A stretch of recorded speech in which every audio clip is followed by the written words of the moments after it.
I've got expensive lots there, and I've got lots here. And Todd, why don't you tell me if you're all right? Yeah, I've been trying to get this thing to record. I've finally got it to record. Okay, well then you missed out on all the... I've missed out on all your spiel. Yeah, Sorry. that's all right. But we're going to see the coins.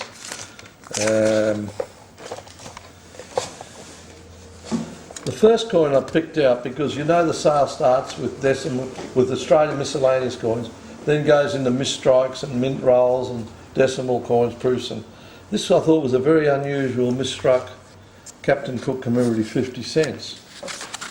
It just doesn't seem to be right. It's got, maybe it's been struck out of the collar, or they haven't put the collar in and something's gone wonky with it anyway. But I didn't catalogue it, John O'Connor catalogued it, and the first I knew about it was in the auction. So I'm intrigued with it. It looks very unusual. You can see the reflection in the glass over there. The wrong way round, but... Very good. So it looked all right on the TV screen here? Yeah. It's a different arrangement tonight. Well, it's on the wrong size flange to start with anyway, isn't it? It's on a 20 cent. Well, it seems quite thick. Seems quite thick. I think the weight was recorded, I hope, right, John?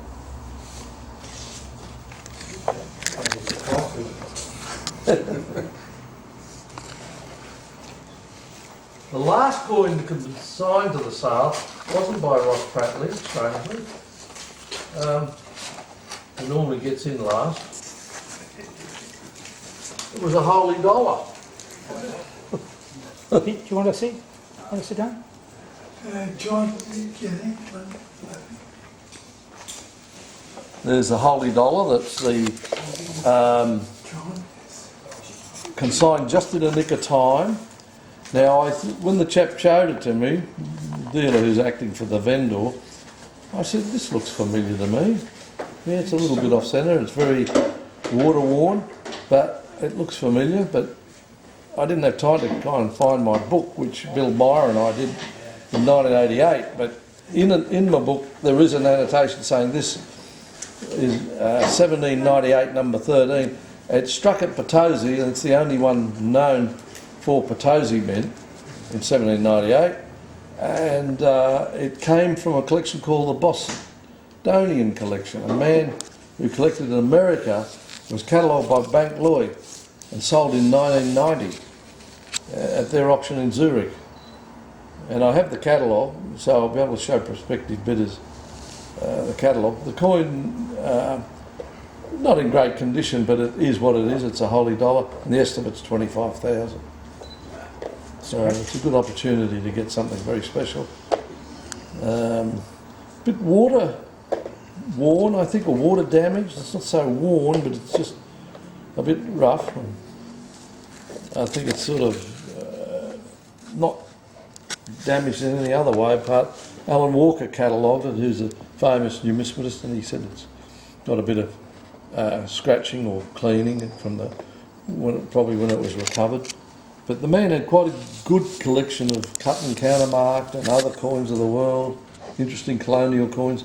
So he obviously had to have a holy dollar, and he picked this one up, which no one knew about. So we recorded 270 in 1988, and there were 30 added, and this is one of them. The next coin is a dump that we have sold, a D2 dump, which is up for the second time. It's estimated at 20,000, a real bargain. Last sold at auction in 2008 for 56,000. So there are a lot of bargains. You know, you really need to buy now. I know you've all got superannuations, but you're also very old, and you can cash them in. we're not about to talk about age tonight. We know we're old, Jim. We have a thing in the car coming. No use keeping it in superannuation to pass it. Better to pass the coins on through me. Now I can sell them for you again. You sound like the next generation who are saying, cash it in. leave us the cash. Yeah, that's exactly what happens. This is just a Portuguese what we used to call the 6,400 Ries, but they call it differently in Yeah. Portugal. But it's a lovely condition proclamation coin. It's one of the series there. There is an 8 escudos that's in the sale as well, which I'll pass on. I suppose I better go quickly, otherwise we'll be here all night. We've got the time if you have. You sure? It's a lot of coins here. So that's an 8 escudos of, I think that's from Mexico, I think. Oh no, Peru probably, Lima. Right. I haven't. Colin catalogued that one at the last minute since he's returned, and he's in internment at home. He's been interned at home with a swollen toe. His wife's keeping him under control. So he's catalogued a few coins.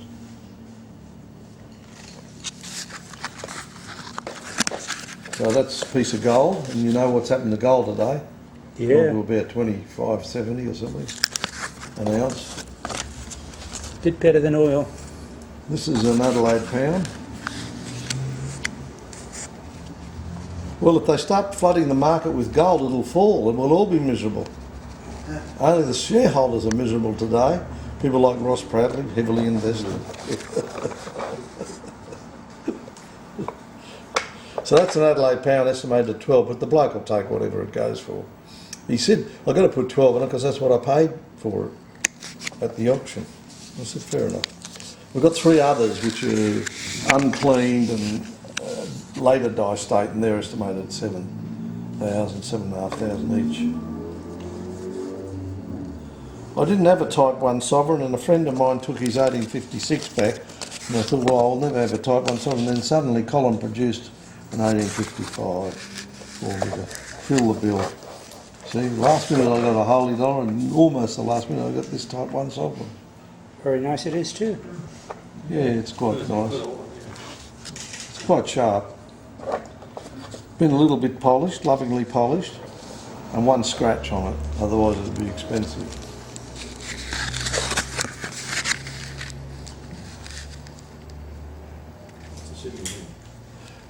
When I said I was doing these in catalogue order, I've jumped from session 1 or 2 up to session 5, but we'll go back to the historical medals in a minute. I know Les is here. It's lovely to see you, Les. Thank you. And I'll show you some medals that you've probably seen before, but they're very nice. Significant medal. This is an 1863 sovereign, which is high grade, from one of our earlier auctions, I think way back, sale 39 or something like that. I have a client who bought them in the earlier sales, and he's now not well. He's got cancer, and you sort of look at these coins, you think, gee, they paid a lot for them in those days. So today's buying is good. This is an 1856 half sovereign, Type 1, the nice grade.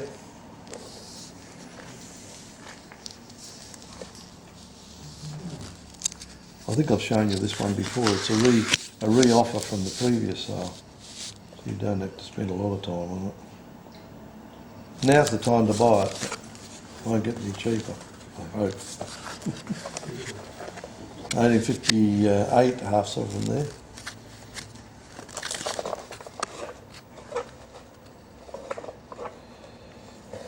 Okay, to the historical medals now.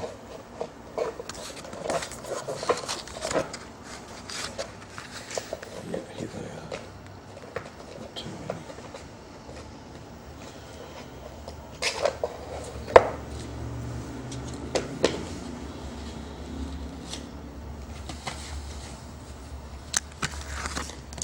So in the Australian Historical Medals section, we are privileged to have some nice gold medals. Here's a very large French exhibition gold medal awarded to an Australian firm. I sold this quite a few years ago when gold was cheaper, and now it's up for I think 3,000, 3,500. It's more than an ounce of gold there. There's about 2 ounces nearly. I think it's Lazard Brothers or something like that. Not sure. I've got the catalogue here. I should look it up.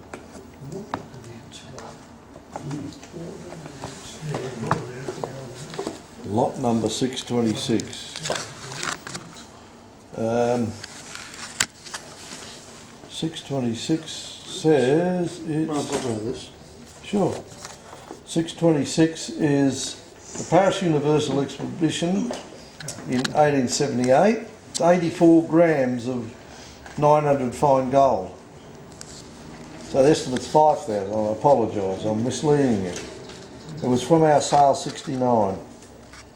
It was awarded to Dalton Brothers for flour and wheat, and they were established in Orange in 1858 by James Dalton and his brother Thomas. One of the colony's richest and most influential Catholic families, James was born in Limerick and migrated from Ireland because of the famine of the 1840s. So a bit of history there about the recipient. The next one I've got is an Adelaide International Exhibition 1881 in gold, 15.64 grams of 22 carat, so it's half an ounce. It's to William Crozier for Moona Wool, whatever that is. Must be the district. And it's estimated at 2,500, lovely condition. There's another medal to the same recipient, awarded for the Perth International Exhibition 1881. It's not often you get such far-flung exhibitions with the one exhibitor. Again to him, and this is a weight of 15 grams, 15.82, 22 carat, and the estimate's 3,500. Really rare, that Perth one in gold. I doubt if you'll find another one.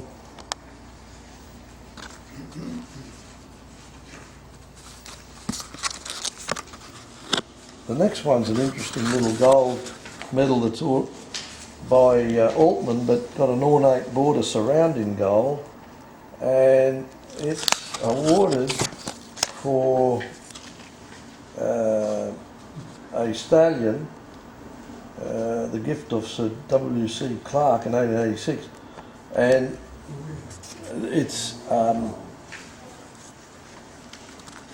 for the WBAS, which stands for the West Burke Agricultural Society. So my wife recently went up to Burke because her son Ashley's eyes were treated by Fred Hollows. She said, "What do I owe you?" And he, being the best friend of her husband's brother, he said, "Nothing, just when you get a chance, pour me a bottle of not Glenfiddich, no. Glenlivet? No. Pour me a bottle of whiskey on my grave." So she went up there with her brother, and it's a big rock in Burke, and she did, and she took pictures of it. Yeah, so Burke, I've never been to Burke, but she'd never been, but that's what she did recently.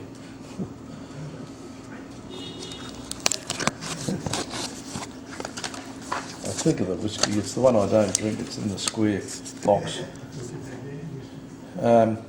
This is a very interesting little medalette struck for the Columbian exhibition.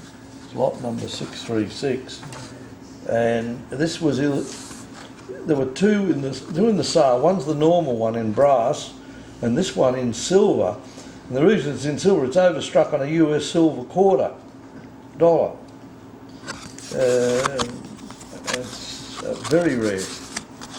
I might have to buy it. I don't have it. Will you let me have it? No. You pay the price, I'm sure you'll get it, Jim. There's a couple of cricketers' belt buckles for $100 each, the prior lots, which are interesting. Probably Australian. Belt buckle covers or whatever they are. This medal's in our next ad in the Cab magazine. Beautiful gold medal of the Queensland International Exhibition 1897. 15 carats, and it's 51.53 grams. So there's a lot of gold in it, and it's to B. Seppelt for port, sherry, blanquette and chablis and Constantia. So all these different grape varieties of wines.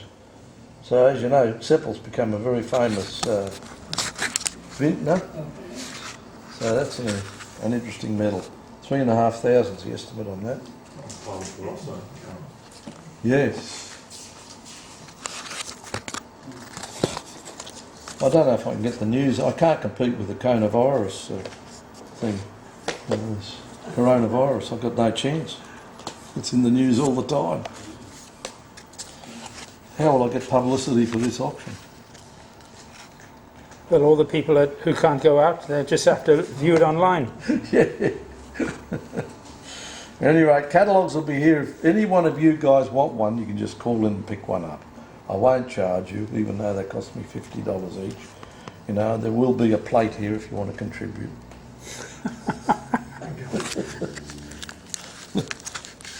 This is an interesting medal.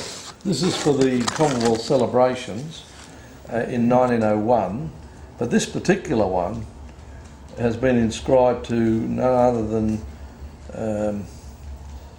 the Honourable Edmund Barton, our first Prime Minister. So that's got a value as a collector's item, but much more value because it's to our first Prime Minister. The estimate's 12,500, and it's a great piece. It's actually illustrated in Les's book, and it's got the bar for Victoria and for Australia, so they're two separate bars depending on which celebration you went to, I guess. But it was a big event, turning Australia into a federation, and there's never been an argument since, has there? And talking about politics and all that, here we have the Melbourne 8 Hours Jubilee Anniversary Committee Fob Medal in gold. It weighs 7.8 grams and 15 carat gold, and shows the Trades Hall building on the Elverse with 50 years above. Trades Hall 1856 to 1906. What a historic medal. And that's estimated at $1,000. So if 15 carat gold is $54 a gram, you 7, nearly 8. So you've got 8 times, what, 8 times $500 in gold at least. These one collection? The All gold. Yeah, no, this one's not from this. This and several other 8 Hours medals are from another collector. Right. But yeah, they're from collectors. Not one. But just really two main ones. Right. I'll let you have a look at the catalogue if you want to, Les. Thank you. I'll pass it down there. You just have a look at the medals and see if you can razz up some interest. Resurrect. Thank you. You want to... Which one would you like? The Australian coins? Okay. Okay, well, we'll go on then to... The night session is dominated by the proclamation coins and then the Holy Dollar and dumps and the Australian gold, select quality. But prior to that, in the afternoon at the 4:30 session, I had to put on the Australian silver top quality. The second quality's in the second session. And also there's gold earlier in the day. So it's all Australia on the first day. But in the night, it's reserved for this collection of beautiful florins. And I'll start by showing you the 1914H, which is from the Benchmark collection. The estimate is 30,000, and it's graded by PCGS as MS66. So it's supposedly the finest known. So I had all the information on how these coins rate against others, and I've put that in the catalogue.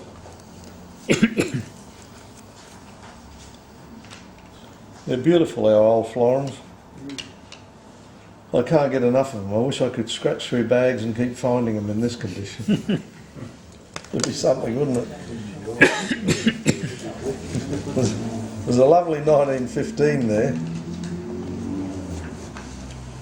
That's the London one. That's also a pedigree. I think it's from the Borg and the Fenton collection. Now, these coins are being offered at lower prices than the collector paid. Only because he realises it's an auction, he's got to sell them. And he's letting us do that. Very nice. And then there's a lovely 1932, which comes from the Fenton collection, which we auctioned a few years ago. Remember, a separate catalogue with all slab coins? Just make sure I'm not missing anything that I'd like to show you here in the expensive box. You don't obviously proof coins, you've seen them before. Right. The world coins, which come up on the next day in the morning, they start with world silver and then go through to world gold, and then we go on to British. I think there was also the miscellaneous on that day. Here's an example of a coin that's got the latest West Australian Museum certificate for a gilt dragon coin, which I know you're all excited about, the red tape, about as much excited as I am. But you know, you've got to go through the red tape procedure for the Commonwealth Government or Shipwreck Act for these coins.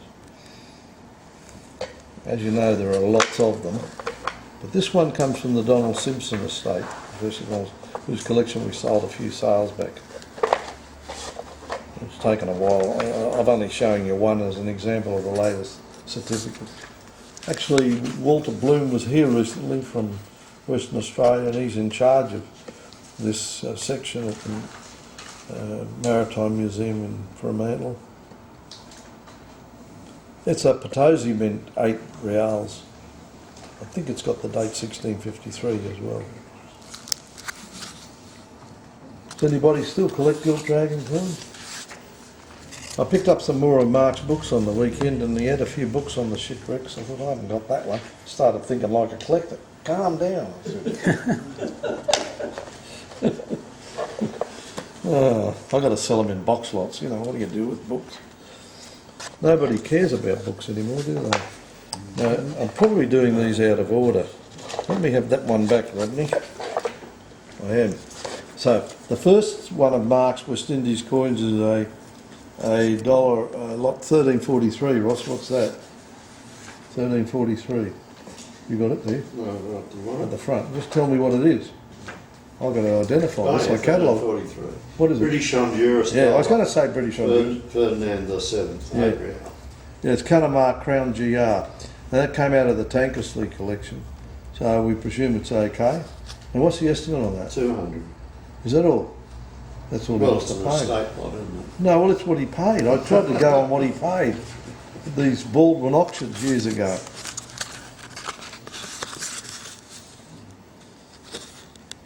Let's hope there's some collectors for these things. See, with the coronavirus, dealers won't fly out here. They won't have to with the Australian dollar. Well, it is, they'll just bid. Oh, I suppose so. I can only handle one phone call at a time. That's all right. I'll get those out of your way. The next one's a coin with the heart-shaped piercing. There was a series of these done for Dominica, but they now list them under Martinique in Kraus-Michler. So when you're looking for one, look at Martinique. But the very first type of those that was made, Bob Lyle, who's an expert on West Indies stuff, said they were done for Gibraltar, the island of Gibraltar. And that's where the idea started, and then they converted these to use in the West Indies by putting little crenellations in the inner cut, countermark them with crenellations. So that's a very interesting series, the West Indies cut and countermark, particularly for all of us who are associated with the Holy Dollar and what Macquarie did. And the idea came from these West Indies countermark coins. Do they actually have a dump that they circulate? Yes, I'll show you something. They have a variety of things. The next one's from Dominica, it shows a D, and it's a 4 bits. I think it's a 4 bits or a bit or something. I've got a special name. Ross has got the catalogue. It's lot 1346. There you go, sir. Oh, okay. You're still calling me sir. That's very honourable. Very good. Dominica issue a MOCO, or 1.5 bits. The bit must have been the way they described their money in Quarter, yeah. those days. A bit. A B-I-double-T. From the so Americans, isn't it? that's Bob didn't have one of those in his collection, or I didn't find it. Don't know why he didn't have one. But anyway, Mark had one, and that's estimated at 250. The next one is a Dominica 6 bits, which is the centre segment of a counter star of a dollar, 8 reals. So that's what you'd call the equivalent of a dump, but it's actually for 6 bits, which is really 4 times that 1.5 bits I just showed you. So roughly when did Mark collect these? He bought these at the Baldwin sale of Ralph Gordon's collection, sale number 8, so in the early 90s I think, and then in the Tankersley collections, sale 18. I mean, he might have others, but these were here in our vault. I've just got to do things that I can get time to do them. St. Lucia. This one, we move over to, oh no, sorry, I'm out of order here. The next one's slot 1348, which goes back in time, eh? That's a Dominica issue. Yeah, I'll get this back. That is an interesting coin. It's a 4 bits. It's a circular segment or a ring from a Pierce dollar. There's 15 crenellations. It's a 1798 dollar, and it's countermarked on the left side with a back tilted 4 crowned, and it's got a beveled edge grained left. So quite complicated. It's got an edge cut, otherwise good, very fine, rare for countermark. Original coin smooth. Rare for counter? Okay, yeah, rare for that condition. So that's a good one. The next one is a Spanish Pistorie of Philip V, which is circulating for 2 bits in 1816, and it's been holed, and that's how we know, and that's from the Ray Byrne collection and the Ralph Gordon collection. Your point, yes. So these are very interesting series. And what's that going for, Jim? That's estimated 250. Bob thought my estimates were too low, but he wasn't here at the time I catalogued them. But if you look in Krauss, Mishler, they are catalogued a lot higher. I just went on what market paid. I thought that was the current market. Peter Mitchell catalogue, and they estimated that's what they went for. Can always go up. This is a Guadeloupe 1811, British administration of Guadeloupe, 20 sous, they call it. It's a square segment of an 8 reals with edges crenellated and reverse counted with the radiated G in relief. And this comes from Ralph Gordon's collection, Baldwin Sale 8, lot 153. Last but not least is this one here, lot 1354, which is the St. Lucia 1813 issue.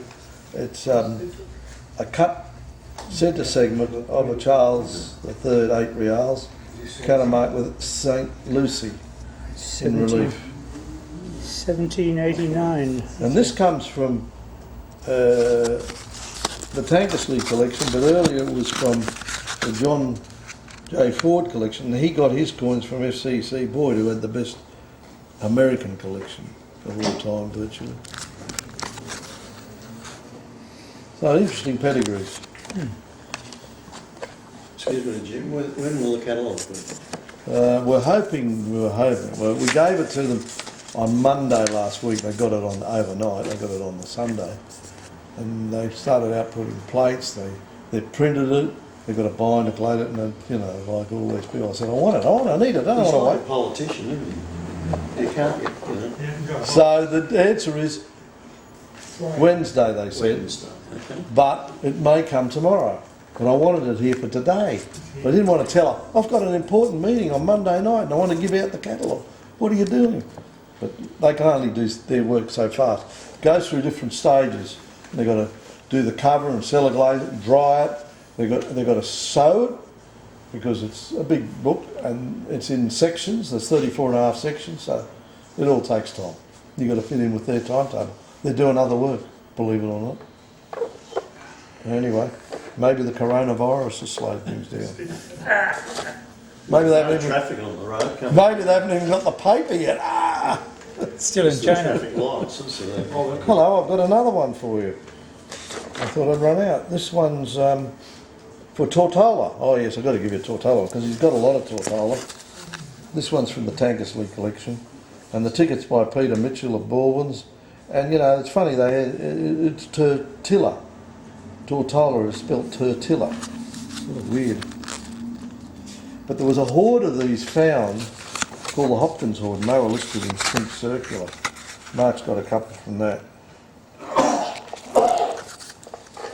Last but not least is a dollar which was circulating for 9 shillings or 9 bits, and it was pierced with a central hole, octagonal, and the edges cut plain. So I mean, you could fake one of those, but this is a pedigree piece from Ralph Gordon's collection. Oh, Baldwin's sale 1996. Yeah. I enjoyed cataloguing Bob's, and now I've enjoyed cataloguing Mark's. I think I could start collecting these West Indies things, and it's very complicated. I did collect all the West Indies tokens, and Mark bought quite a few of those lots. Here's one, a Barbados Moses Talano farthing, nearly extremely fine. It's from the Dick Ford collection, and from my collection. So Mark would have paid a pretty penny for that, but I've estimated it at $3.50. There's another interesting one here from British Honduras, issued by Henry Gantz, and the estimate's 900. It's from the Ford collection as well, on mine. Very nice condition. It's I mean, the Jamaica fruit pickers tokens are legion. There's just so many of them, and he's got a big collection of them. But they're in larger lots, in bags, in his envelopes.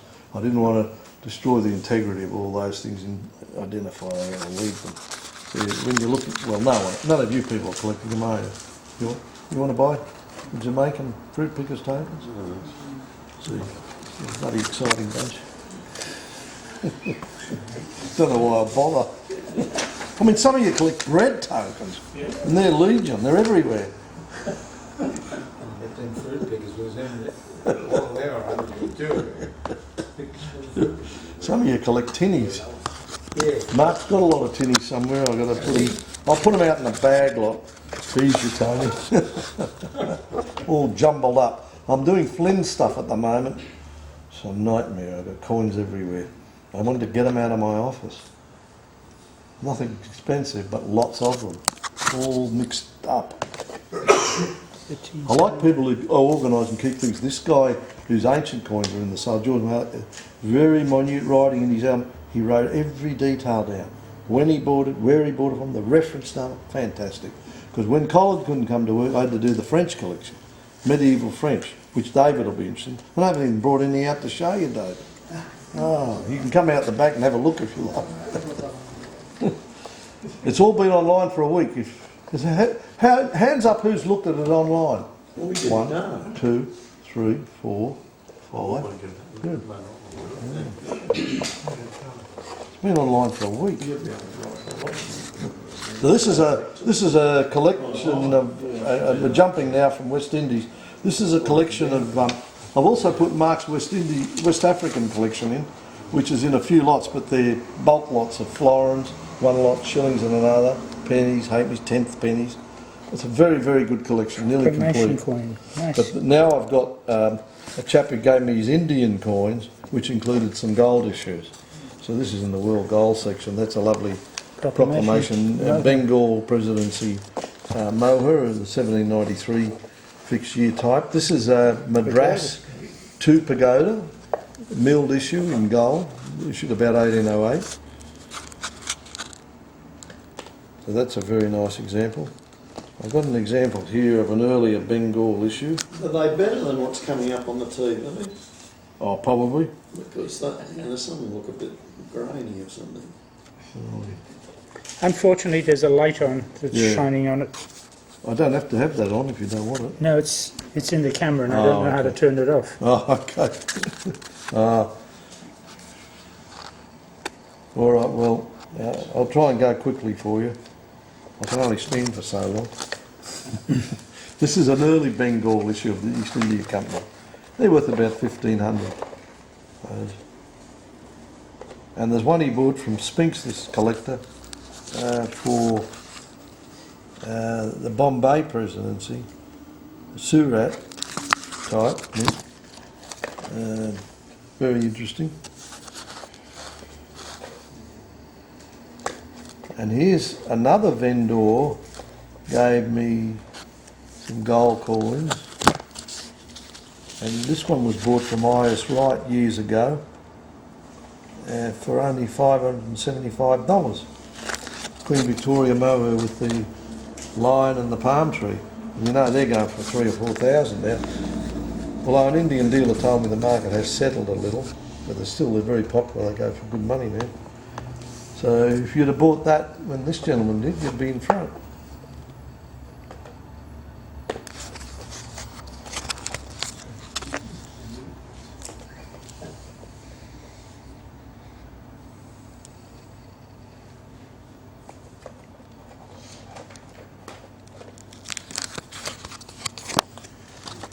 Here's a Dutch gold coin, the Rider, 14 gulden of Utrecht. Oops.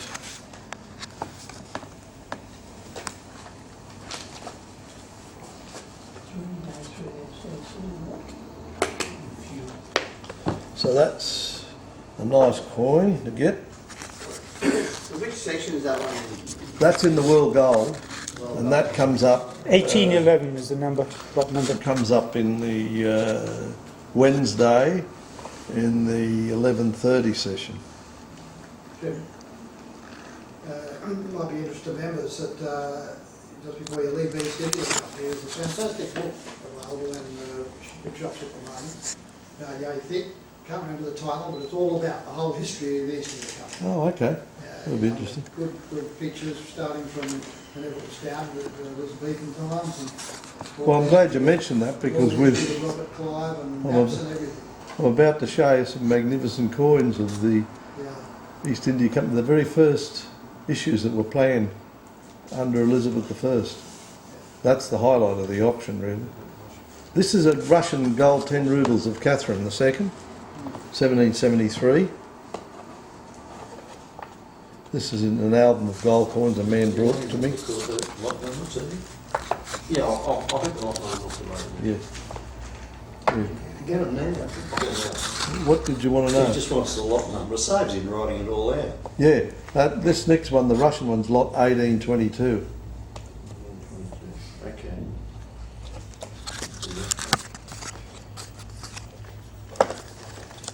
This is a very early type 8 escudos of Peru.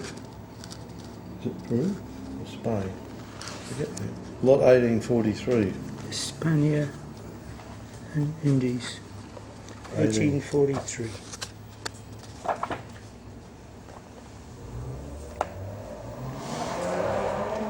Spain, 1729. So it's very rare, or rare, 6,000 is the estimate. Early Philip V. So what grade's on that? You could ask that. What is it? 1843. I wish I had the catalogues for you. Good, very fine.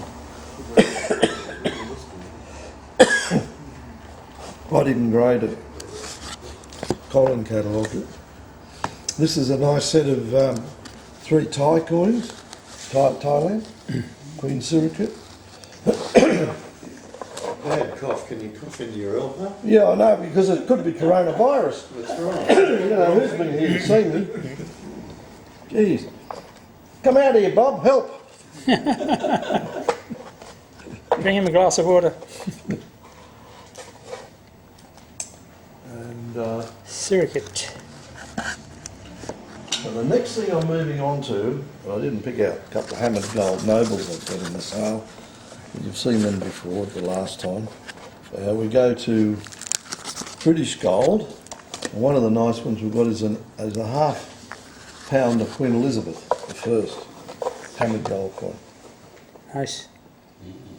It's an early type.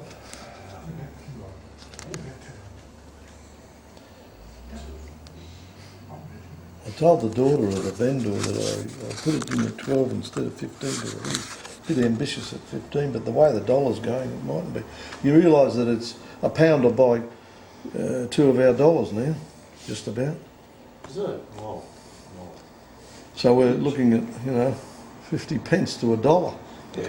The gold price today when the dollar was down under 64 cents No.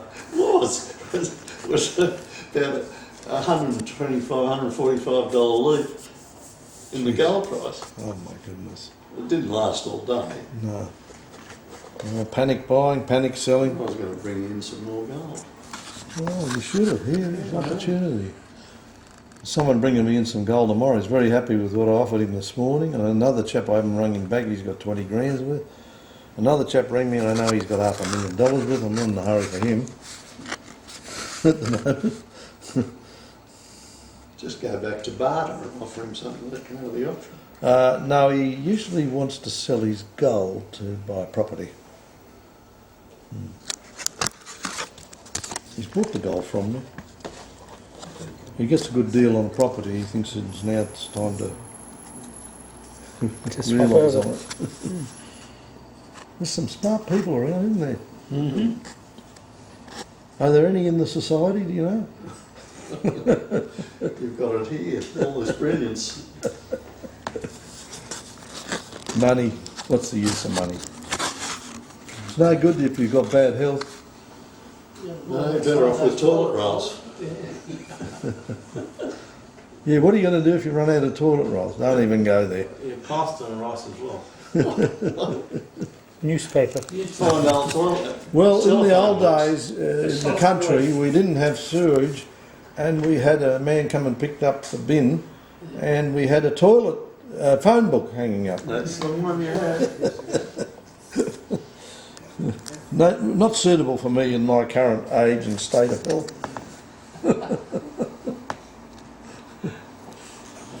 Well, I thought you'd have a bidet. Yeah, that's it. I did have a bidet, but Anki removed it. Stuart's got one.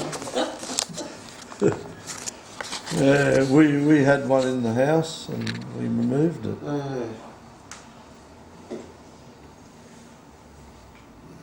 Not in the current house, in the old... Where was it? Where did I have it? I've lost track. Yeah, it was in the main bathroom, I think. Well, kids would think those were bubbles. Staking. So this is a guinea. You can see what the man paid. £150. Lot number? Not number... 1982. Yeah, got it. 1979 was the fourth type, and that's the fifth type, which is the Yeah. proclamation one. But all these could be proclamation. The one before was a third bus guinea, and then there's this one which is a fourth bus, and then this is the fifth bus. Nice coins. This is a lovely £5 piece, Queen Victoria.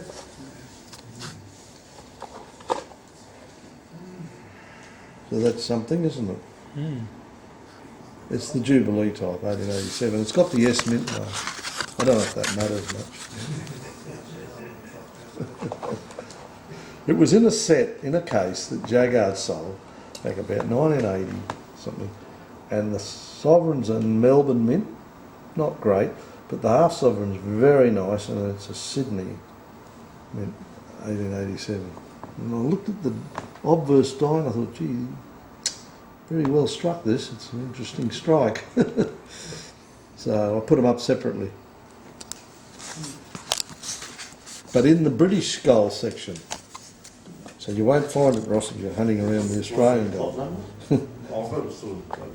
That's all right. This is the very lovely Edward VI crown, that was once in the Cornwall collection, John Fisher Pollard, who was a member of our society. You remember John Fisher Pollard, many of you? Yes. And his wife Jill's currently in Canada, in Calgary, in a nursing home. And she suffered a mild stroke, but she's still going. And I was just talking to her son the other day. He's in Sydney, selling the house up at Byron Bay, if you want to bid on it. It's going up for auction, I think, this weekend. He's cleaned it up and everything. Who had the house up there? They bought she did, just Jill's money, yeah. They bought it up there after selling here. But what about down the south coast? Yeah, they sold that. Did they ever live in Byron Bay? They didn't know, only Jill and her son Piers. Yeah, the other two boys live overseas.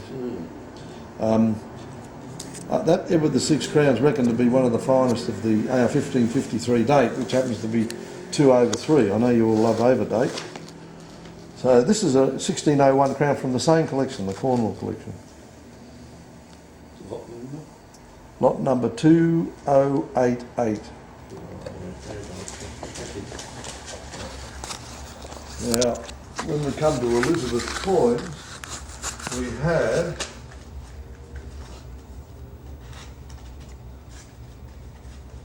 a famous set of portcullis coins, headed up by the 8 testerns or dollar, 1600s a year. 2092. That's from the Cuff collection. I went through various collections, including Montague, and it was in the Lingford collection, the best collection of English crowns ever, the Wetmore collection, all the famous collections, and it's reckoned to be the best known crown of the portcullis series. And there's only a certain number in existence of these coins, a lot rarer than a holy dollar. Was that Clemmo's? Yes, these are the ones that were in the Clemson collection.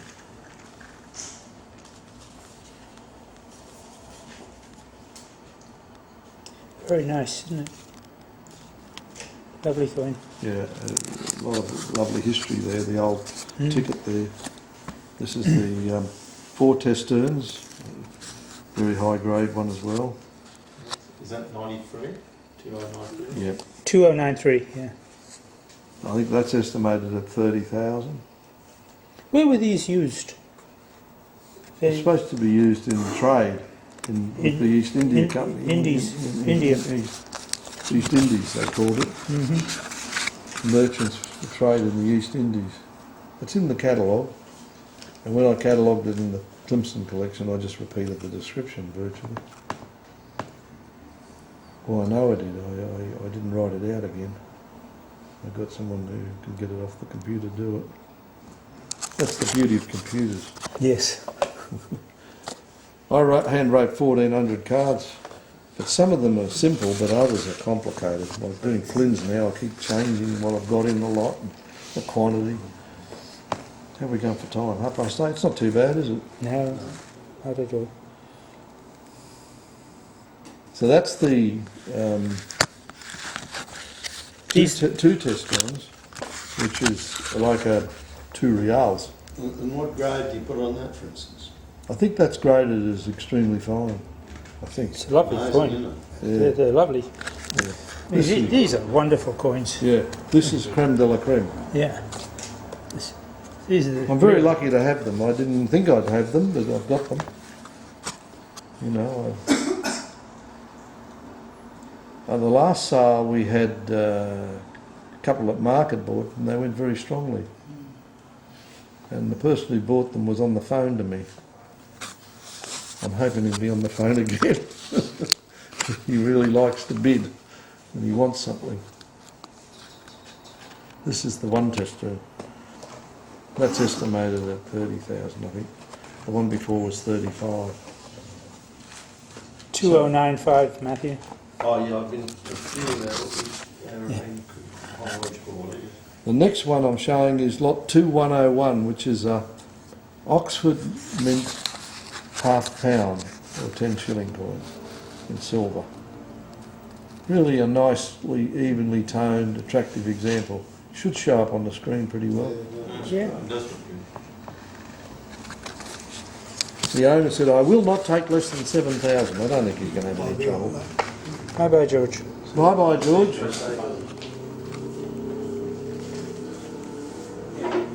Above. One above. Yeah, he's got it. Got it. Probably got to get a train to Rookwood somewhere. He's got to go to Wynyard to get a train to Central to get a train home. Oh, wow. Yeah. It's a nice coin too. 1642. This is the Commonwealth of England crown, again from the Cornwall collection, I think. 1653.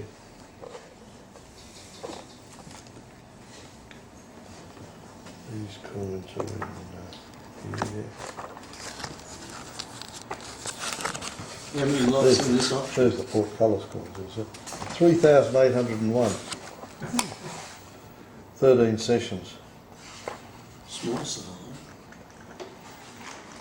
Well, you say small, but there's a lot of stuff in it, bulk lots and things. We've only just had a good sale in November. It's very hard to keep it coming. Maybe people are hanging on to stuff. They should be selling, so I can keep in business. So that's a Commonwealth pattern half crown by Peter Blondeau, and he says so on his the edge of the coin in raised lettering. Peter Blondeau, inventor, made this in Latin. Truth and peace, it says. How true those words, eh?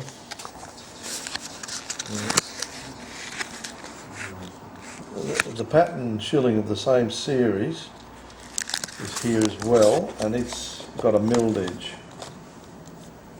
So remember, we were getting hand-struck coins up till this time. This was to show what could be done.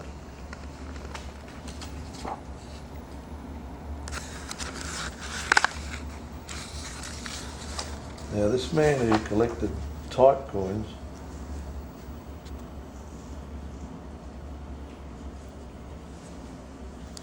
he's got a 1712 half crown that's really lovely, uncirculated virtually. I've called it good very fine, I've called it nearly uncirculated. I'm reading the wrong description. So this is lot 2127. The estimate seems massive to me, but then the condition, I mean, it's like our Florence. You get a top one, maybe they will pay these high prices. $5,000. Look at the potato coins. Beautiful coin. Better than owning two bobs, probably.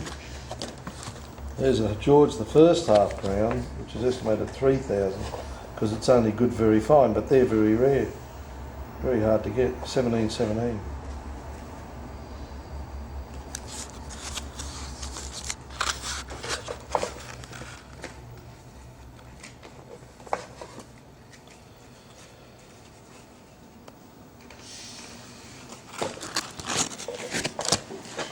Then we've got a George the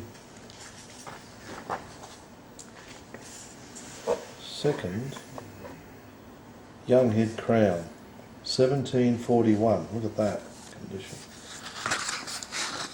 I remember over there in 1960, I think it was, Peter Seavey showed a coin like that. Over there I was awestruck by it. George II young head crown in lovely condition. That's a long time ago now, 60 years ago. How many children? Peter Seavey. I didn't get the... How many... How many children you had since then? Oh, yeah. Yeah, we've brought some new life into the world. 1960 I think I was 13, yeah. So isn't that a lovely coin? Yep. It's only 7,500. This one, this is the one I reckon is the best I've ever seen. 1743 roses. You can get it from time to time, but this is just magic condition. Beautiful feel, the original mint bloom where the lettering is. Incredible. I should have shown you a nice copper coin I had from before. Looks pretty good.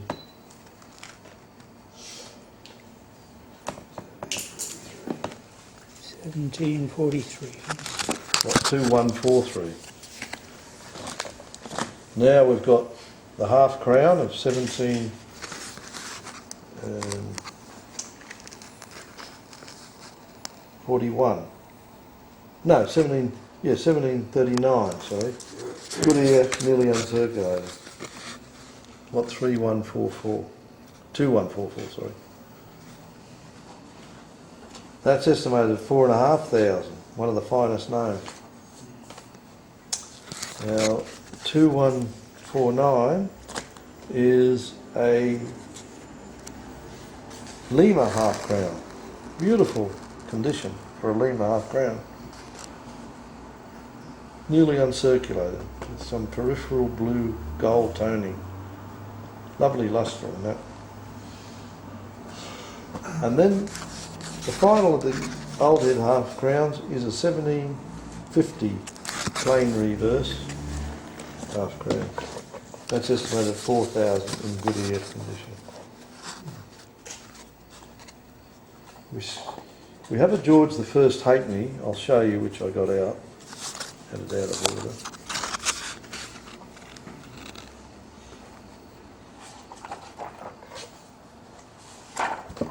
What 2138 it is.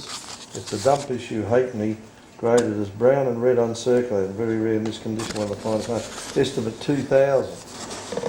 Seems to have photographed very well, looks very sharp. Unusual to get George the First copper in nice condition like that. We jump then from that period up to Queen Victoria. I skipped George the Fourth and all those. They've got very nice issues there. George the Third, a proof cartwheel tuppence, some lovely coins. But I thought I'd just show you one standout coin. Was a young head crown, lot 2270, Queen Victoria. It's 1844 with star stops, nearly uncirculated and very rare in this condition. It's estimated at 6,000. Makes you realise our dollar is a peso, doesn't it? When you talk these numbers. Some coins we used to collecting years ago.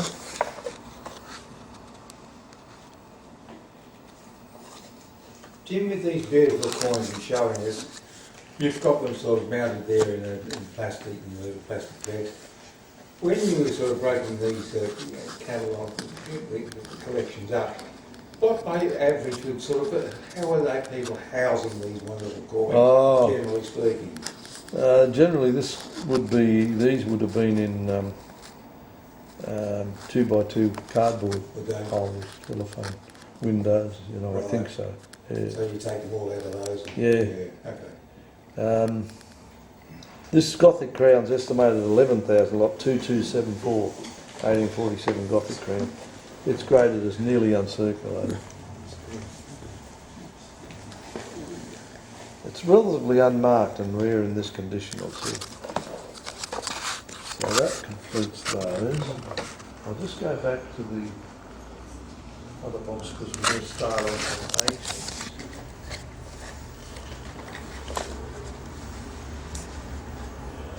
Got some more here. One thing I see Ron Boland's not here. His wife collects Harbour Bridge. Yes. I brought that for her to look at. Has anybody seen it? Not for a while, no. He was here at an ancient collectors meeting. I emailed. Not real well. I speak with him by email. They're still in the mountains? Yeah. Still up there. I don't think I've seen that Harbour Bridge one before. No, so You got that one, Tony? Pardon? Do you have that harbour bridge? No. I don't know what it is actually. I don't think it's even inscribed. Is the maker on the back? I'll tell you what the description says. John O'Connor catalogue. it. No, there's no. Um, Can't see a maker. it's in the first section. Oh no, With there Les. is. Lot 668, Les. Les will tell you There what is a maker there. HEK 668.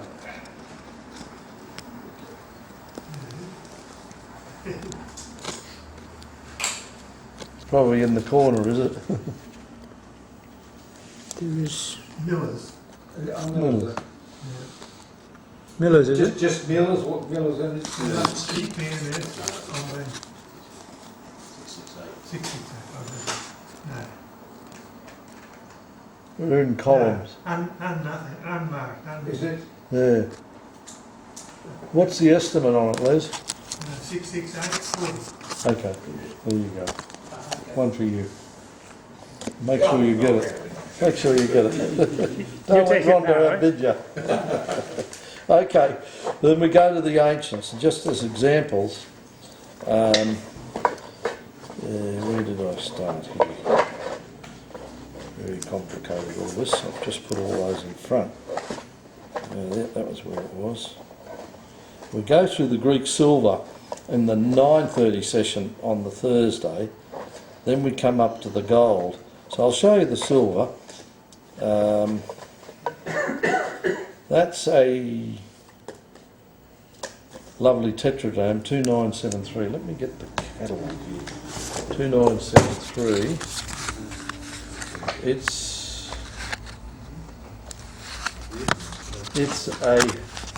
in Sicily, a town called Himera.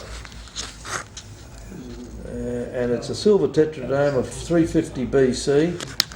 It's nearly EF and extremely rare, estimate 8,000.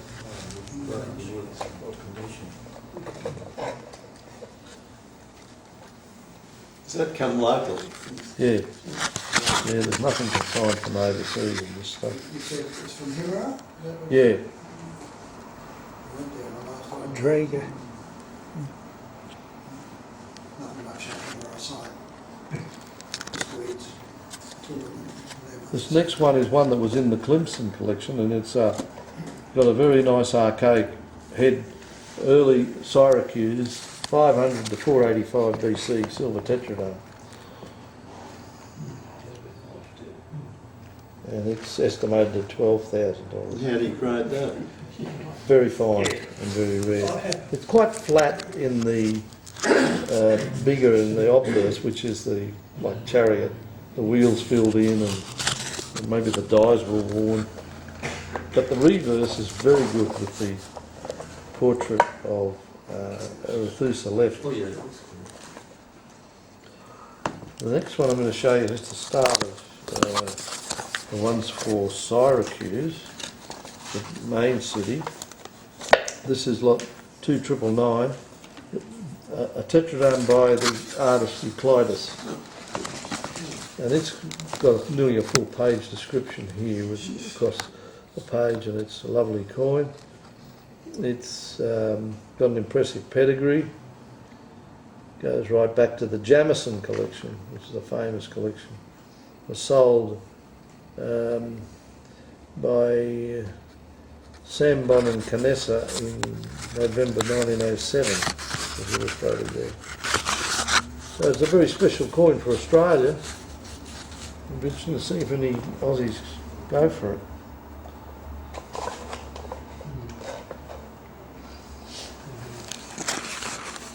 The next one is another lovely coin of Syracuse with a very striking female head by it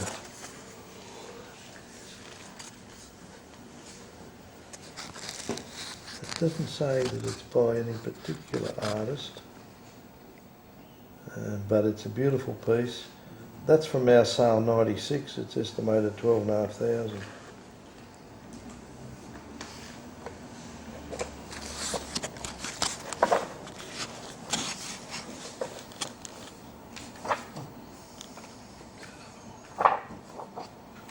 in producing these catalogues, you've got to decide which is worth enlarging, putting a title.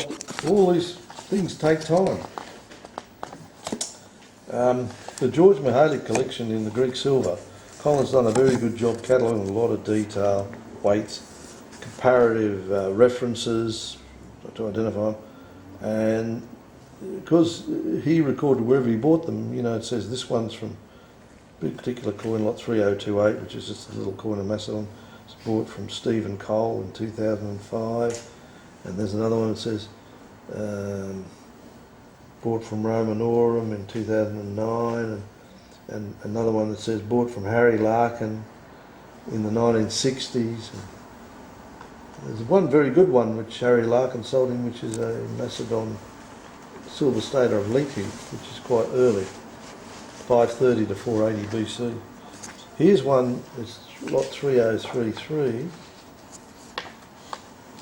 It's from the Macedonian city of Mende, and it was bought from Richard Welling in 2006. The old coin company. The estimate's 800, so Colin's got conservative estimates on these. You really need to get in and buy this stuff. Stop Colin from buying it, will you? He's 80 years old, he doesn't need to buy coins. It's like a broken record, isn't it? Well, what do you say? But he sells as well, Once you so save your voice and have a sign behind you. Oh, jeez. At any rate, I wonder what's going to happen to these coins. He was in here today wondering, and yesterday, Colin, looking at them. Oh, and who's going to buy these? Last sale he couldn't help himself, he was buying Roman. Oh, this has got sold. Well, you know, I mean, you know, other dealers can come and buy. This one's a nice one, 3043. It's one of Demetrius Polykites, and it's also good, extremely fine, really good condition, and it was from a Triton 8 auction a few years back. Triton 11. It's estimated 15,000.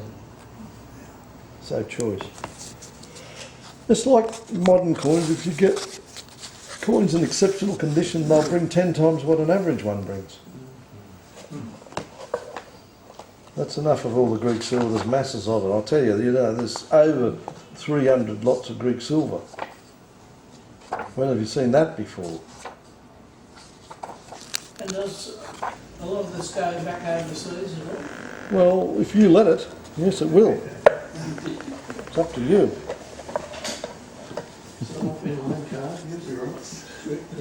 Aussie dollar down. This one here belonged to a collector who used to deal with me, and he died, and his widow brought it into me, and he said, "Oh, Johnny said it was worth a lot of money." And I said, "Look there, I'll put 6,000 on it because that's what you want, but that's a lot.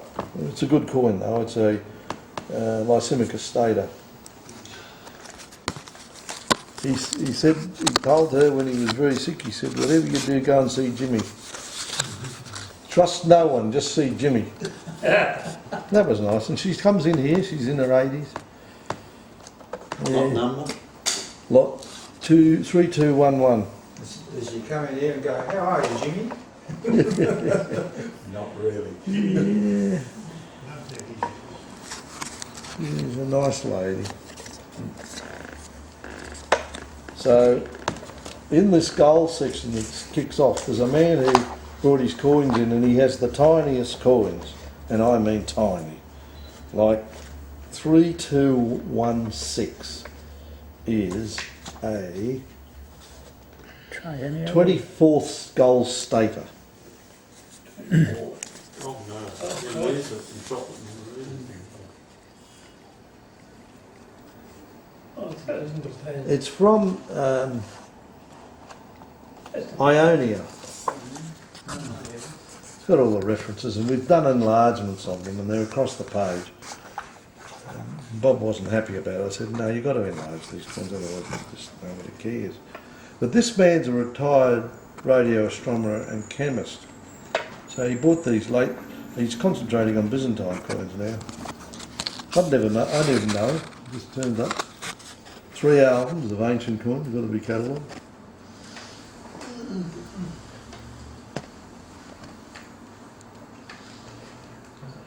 You can't see much, so I won't spend time on them. Just wanted to show you the smallest coins, you can lose them easily. This, the one 3221, is a 48th of a stater. It weighs 0.3 of a gram. Gold ball. Warland used to criticise me for collecting half sovereigns. Yes. Yes, he wanted the bigger gold Yeah. coins, yes. Dear Dave. How is he? Good, I'll see him on Thursday. I've got to go down, You, so my love. I will. Mr. Abrasive. They always talk about the Aussie battler. This is 3222, which is the Lydian Electrum Trite, which was issued around 575 BC.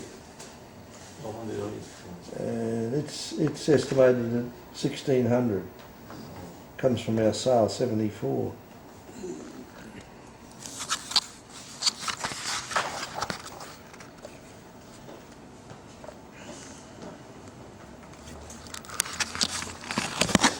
This is next one is an interesting one, 3229, because it's a small gold coin which was enlarged, but it's a rare issue of Hannibal from Carthage. Wow. Lot 3229, it's called a Electrum 3/8 of a shekel, or a gold 3/4 Phoenician drachma. They can't make their minds up what it is in terms of naming, but it's provenanced and everything, and it's estimated at 8,000. It was from our sale 112 when we had some very good coins, I think, Carthage.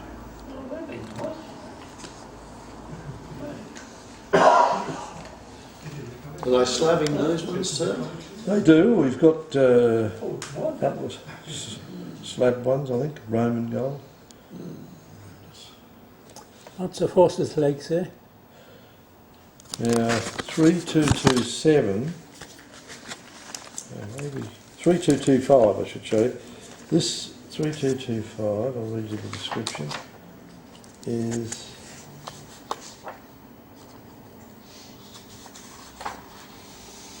a Lydian, very rare gold light stater, he calls it, 8.03 grams of the King Croesus of Lydia. And it's from a Gemini auction, really nice condition, and a valuable coin, is estimated at 15,000.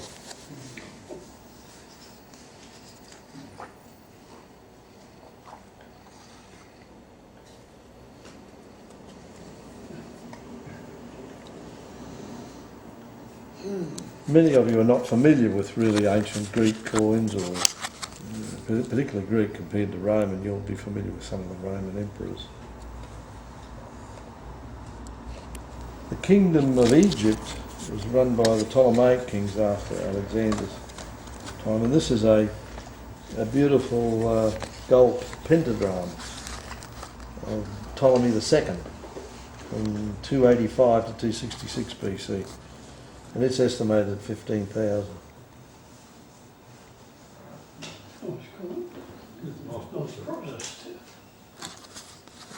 Good coins are worth buying. They don't go down, you know, if you buy them at the right time in the market.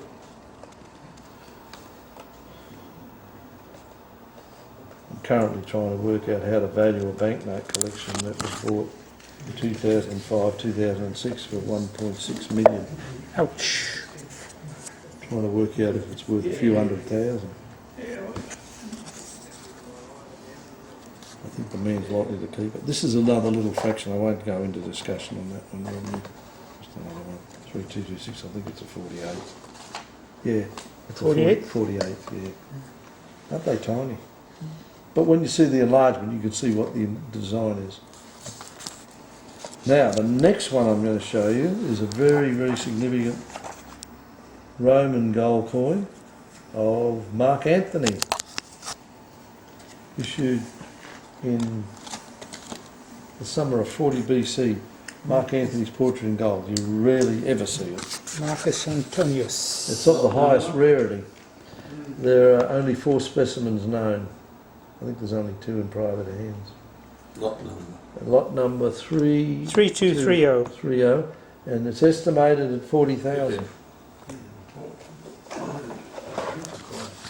Well, it's very, very rare. Oh, that's a famous one. It's got the prow of a ship there and the portrait of Mark Anthony on the obverse.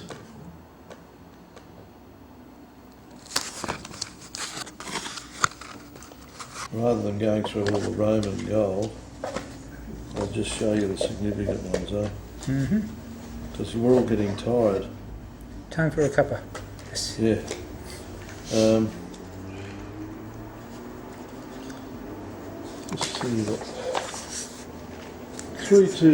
3234 is a Marcus Aurelius, which is estimated at 12,500.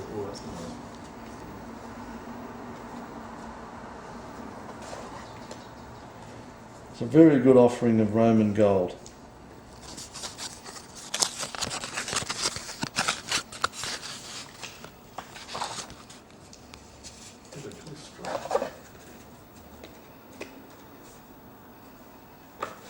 What grade's that one? Pretty high. Yeah, it's probably-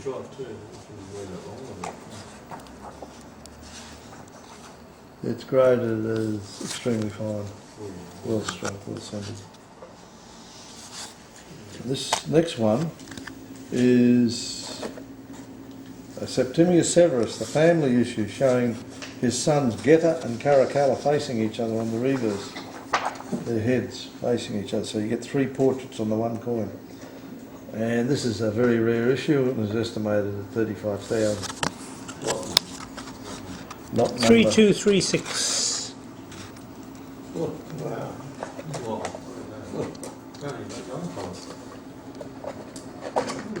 That's astonishing, isn't it? That's like a teenager's wing, I'm sure. I'm sure.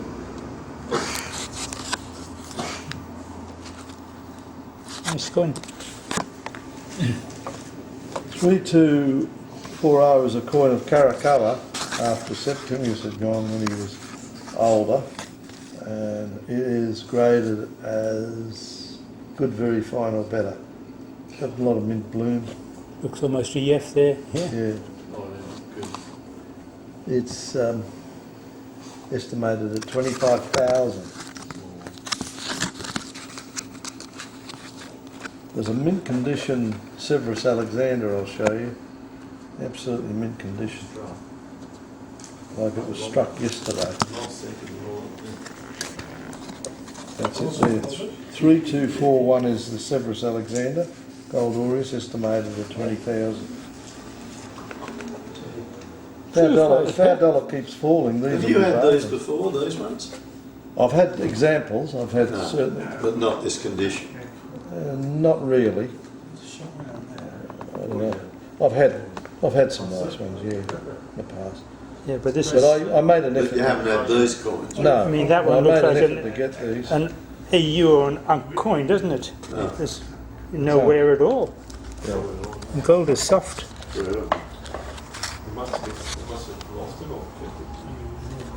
Oh, they've probably just taken them up, isn't it? And that'll conclude the lots that I'm going to show. And I hope you enjoyed it.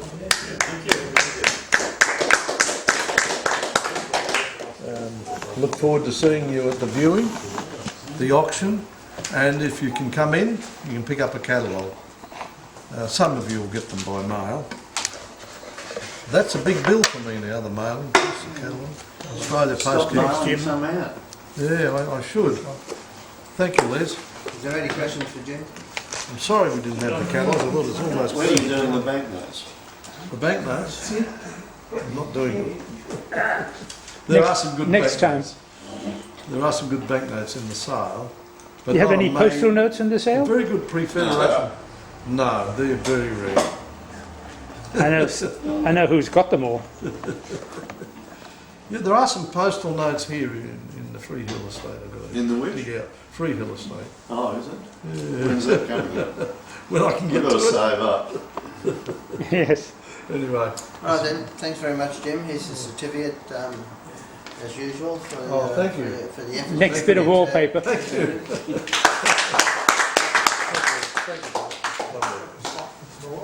All right. I'll just pose a question I usually do about this time of night. Stick your hand up if you want coffee. 1, 2, 3, 4, 5, 6. Okay, rest teas.